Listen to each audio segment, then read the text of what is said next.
प्रिया infotech जो रिलिस्ट होने वाली है, सब परमिशन मिल गई है, आईटी बेस्ड कंपनी है उसकी। अगर हम यहाँ पर स्क्रीनर पे या फिर किसी भी ऐप पे या फिर किसी भी वेबसाइट पर आके हम इसका डेटा देखते हैं तो हमें पता चलता है कि प्रमोटर्स के पास जीरो होल्डिंग है। मतलब प्रमोटर्स का यहाँ पर सेक्शन ही नहीं है, प्रमोटर्स को यहाँ पर जीरो होल्डिंग बता दिया है। तो क्या अब सब F I R D I और पब्लिक के पास ही होल्डिंग है? 77% की होल्डिंग तो सिर्फ पब्लिक के पास ही है। तो अब आप समझ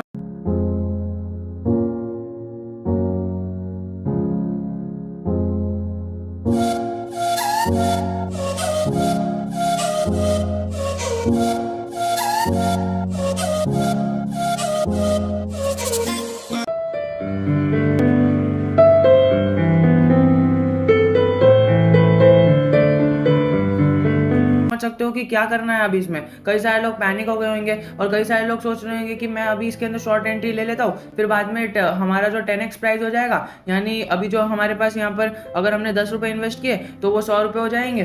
तो ये सोच के एंट्री करने की गलती कभी भी मत करना। और देखिए, सबसे पहले तो मैं आपको कहना चाहूँगा कि ये डिलिस्ट हो जाएगा, तो डिलिस्ट होने के लिए ना आप शॉर्ट टर्म में तो एंट्री जरा भी मत लीजिए, क्योंकि अगर आप ऐसे बंदे हो कि अगर आपका पैसा जो भी है ना डिलिस्ट हो जाएगा तो आपके अकाउंट में नहीं दिखेगा, आपके अकाउंट में नहीं दिखेगा तो अगर आपको पैनिक क्रिएट होगा और अगर आपको लगेगा कि यार हमारा पैसा तो डूब गया और ये हो गया, तो आप जरूर इसके अंदर एंट्री मत लो।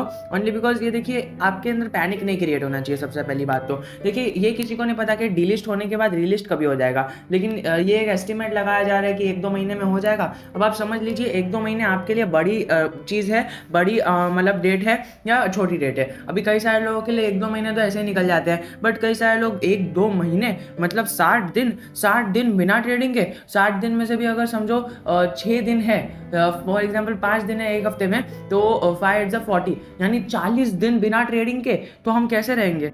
कई सारे लोग होते हैं कि वो पूरा पैसा ये पेनी स्टॉक में उड़ा देते हैं। अगर उन्हें कोई पेनी स्टॉक अच्छा लग गया तो हमारा पूरा कैपिटल एक ही पेनी स्टॉक में लग गया। और अगर आप भी उनमें से एक हो कि आपने इसके अंदर पूरा पैसा लगा दिया है और अगर लगाने की सोच रहे हो शॉर्ट टर्म के लिए कि हमें तो ये रिलिस्ट हो जाएगा, हमें पूरा पैसा मिल जाएगा, तो सबसे पहले आप पहले गेम को समझिए। देखिए, ऐसा नहीं है कि रिलिस्ट होगा और रिलिस्ट होने के बाद आपका पैसा 10x हो जाएगा, ऐसा नहीं है। वो आपका पैसा जो है ना वो उतना ही मिलेगा, फिर बाद में आके ट्रेडिंग होगी और जो भी होगा। क्योंकि देखिए, प्रमोटर्स के पास होल्डिंग नहीं है, प्रमोटर्स ने अपनी सारी होल्डिंग बिकवा ली है, तो अभी उनको होल्डिंग चाहिए। तो इसी वजह से आपके पास 1 शेयर है तो उसका 10 हो जाएगा और उसकी जो प्राइस है वो कम हो जाएगी। यानी अगर आपके पास 1 शेयर है तो आपके पास 10 शेयर आ जाएंगे और उसकी प्राइस कम हो जाएगी। फॉर एग्जाम्पल, अगर मतलब उसकी प्राइस बढ़ जाएगी, जैसे कि अभी 10 है तो 100 हो जाएगी। तो यही कह रहा हूँ कि ये रॉकेट बनने वाला है, पर उसके ऊपर आपके कैपिटल को कुछ फर्क नहीं पड़ेगा। अगर आप सोच रहे हो कि मतलब शेयर की प्राइस बढ़ जाएगी, यानी 1 रुपये से 100 रुपये हो जाएगी, मतलब 10 रुपये हो जाएगी, और 10 रुपये से 100 रुपये हो जाएगी, तो आप गलत सोच रहे हो। आपका कैपिटल उस तरह से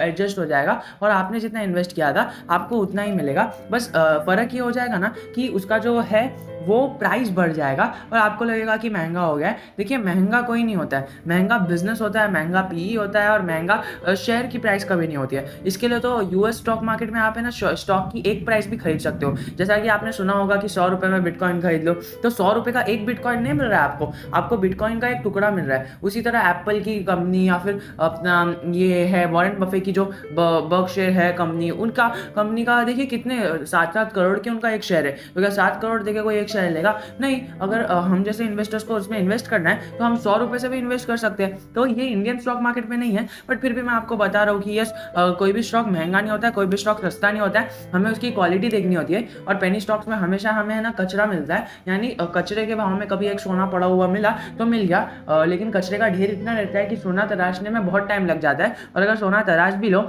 और अगर उसके अंदर अपवर्ड मूवमेंट नहीं आई या फिर कुछ नहीं हुआ तो हम पैनिक हो जाते हैं। तो हमें ये सब नहीं करना है, हमें ना सोच समझ के डिसीजन लेना है। और रही बात, अगर आपने इसमें पैसा इन्वेस्ट किया है तो आप लॉन्ग टर्म व्यू सोचिए, ये बहुत ही अच्छा रिटर्न, मैसिव रिटर्न बना के देगा। बिकॉज ये कंपनी का बिजनेस देख लीजिए, इसकी ग्रोथ देख लीजिए, इसके बिजनेस के सेक्टर्स देख लीजिए, वाइड रेंज ऑफ सेक्टर्स देख लीजिए, इसके क्लाइंट्स देख लीजिए, इसकी हिस्ट्री देख लीजिए। मैक्स चार्ट पैटर्न में अगर आप देखोगे इसकी हिस्ट्री, तो यहाँ पर पूरा नीचे आ गया है, लेकिन अभी जो यहाँ पर ये उठने की कोशिश कर रहा है ना, वो बाकाबिल तारीफ है और ये तारीफ के हकदार ही, और ये ऊपर ऊपर जाके एक अच्छा आपको पैसा बना के लॉन्ग टर्म में दे सकता है। देखिए, लॉन्ग टर्म मैंने वर्ड इस्तेमाल किया, शॉर्ट टर्म तो ज़रा भी इस्तेमाल नहीं किया, बिकॉज शॉर्ट टर्म में आपको एक कचरे के भाव में कचरा मिलेगा। बट अगर लॉन्ग टर्म गेम खेला, देखिए सब जो टाइम की वैल्यू रहती है ना वो बहुत ज़्यादा रहती है।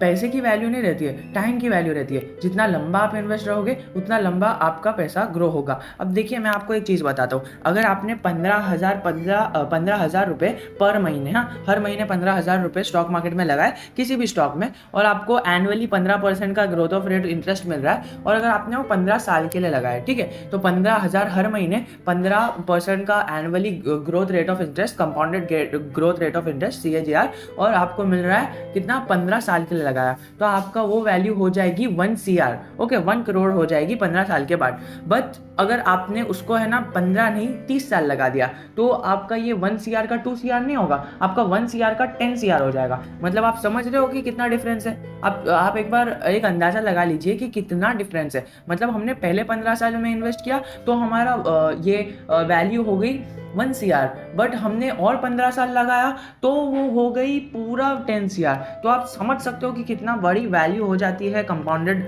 रेट में। अगर आपको कंपाउंडिंग में एक डेप्थ वीडियो चाहिए तो वो मैं बनाने की कोशिश करूंगा, बट आपका कमेंट चाहिए मुझे। और अगर आपको वीडियो पसंद आया है और कोई भी डाउट है, comment section is always open for you. एक कमेंट और बंदा हाजिर है आपकी खिदमत में। जय हिंद, जय भारत।